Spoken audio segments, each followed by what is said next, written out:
नमस्कार साथियों, आज हम पढ़ने वाले हैं डी कोलोनाइजेशन। कोलोनाइजेशन का उल्टा means withdraw of colonial power. Colonial power का गिरना। साथियों, ये डी कोलोनाइजेशन का टॉपिक 18वीं शताब्दी से स्टार्ट हो गया था। 18वीं शताब्दी में अमेरिकन रेवोल्यूशन आ गया था। अमेरिकी क्रांति के कारण ये शुरुआत हो गया था। वहाँ से डिकोलोनाइजेशन जैसे ये मतलब नहीं है कि केवल अंग्रेजों का हटना। फ्रांस का, पोर्टुगल्स, ये सभी कॉलोनी में आते हैं। कहीं जी कॉलोनी बन जाना उसे कॉलोनाइजेशन कहते हैं। और कॉलोनाइजेशन का हट जाना ही डीकोलोनाइजेशन कहते हैं। 19वीं शताब्दी में ओटोमन एम्पायर से रोम, इटली आज़ाद हुआ था। और 20th सेंचुरी में ये मात्रा इतनी बढ़ गई थी कि जिसमें हम भारत भी आज़ाद हुए थे, लेकिन ये हुआ था आफ्टर सेकेंड वर्ल्ड वॉर के बाद में। ठीक है, पहला है कॉलोनियल पावर। इसके कोज क्या है, क्यों होता है डीकोलोनाइजेशन? पहला है कॉलोनियल पावर। कॉलोनियल पावर का डिक्रीज होना, वीक होना। आप देख सकते हैं वर्ल्ड वॉर 2 के बाद में कई कॉलोनी, फ्रांस, ब्रिटेन और कई देश यूरोप के कमज़ोर हो गए थे। यूरोपियन कंट्री का जो डोमिनेशन है वो चला गया था और यूएस एंड यूएसएसआर के पास पावर शिफ्ट हो गई थी।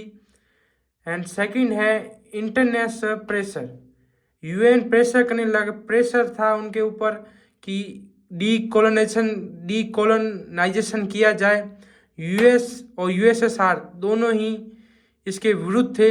ये कम्युनिस्ट कंट्री थी एंड यूएस ने खुद कॉलोनाइजेशन में रही है, इसलिए वो खुद खिलाफ थी। थर्ड है स्प्रेड ऑफ नेशनलिज्म,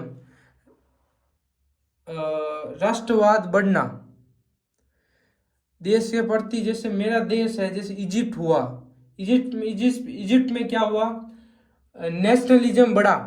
उसे कारण उस समय के थे नसेल ने इजिप्ट को आज़ाद करा दिया।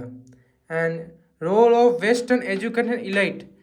वेस्टर्न इलाइट जैसे हमारे यहाँ पे कई, जैसे आप देखोगे राजा राम मोहन रॉय और कई प्रकार के कई और लोग आए, महात्मा गांधी, सुभाष चंद्र बोस, जो बाहर पढ़ के आए थे और देश को आज़ाद करने में उनका बड़ी भूमिका थी। जैसे अफ्रीका, एशिया में हुआ तो सुकानो हो गया इंडोनेशिया के। इसमें सबसे मेन फैक्टर होता है नेशनलिज्म, लीडरशिप होना चाहिए ना। जैसे अपन की लीडरशिप सबसे ज़्यादा किसकी थी?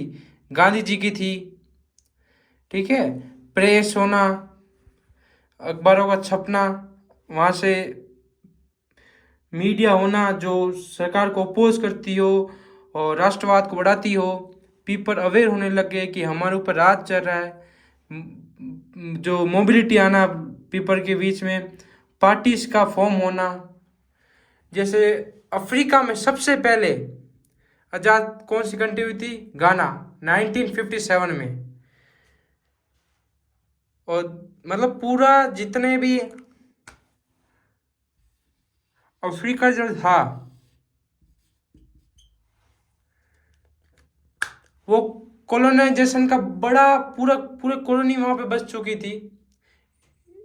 एक कंट्री थी, एक कंट्री के अलावा सारी जो कंट्री थी वो भी बनने वाली थी, लेकिन उसने इंडोनेशिया को हरा दिया। आप कमेंट में लिखिए उस कंट्री का क्या नाम है। अफ्रीका में वायलेंट वॉर, फ्रांस, अल्जीरिया एक मात्र देश था जिसमें वायलेंट वॉर हुआ और फ्रांस से उन्होंने आज़ादी ले ली। साउथ अफ्रीका में एक, इससे डीकोलोनाइजेशन से तकलीफ़ें ख़त्म नहीं होती। ये साउथ अफ्रीका बताती है हमें कि वहाँ पे एपार्थाइड आने लग गया। नेल्सन मंडेला वहाँ पे एमर्ज हुए, उनका बड़ा रोल था। एपार्थाइड मतलब काय लोगों पर उन्होंने अत्याचार किया। इंडिया में जैसे 1947 में इंडिया हुआ, सबसे पहला हुआ था फिलीपींस। कब हुआ था? 1946। फिर श्रीलंका 1948 में हुआ। लेकिन एक जो था Malaysia under control, British control में था। लेकिन इसमें सबसे बड़ी तकलीफ थी कि यहाँ पे अराउंड 11 सुल्तान यहाँ पे बैठे थे और कोई एक होना नहीं चाहता था। और मलाई की जो इकोनॉमी थी वो ब्रिटिश पे बेस थी। इसके कारण बड़ी इसमें तकलीफ हुई और डीकोलोनाइजेशन होना थोड़ा मुश्किल, लेकिन हो गया बाद में।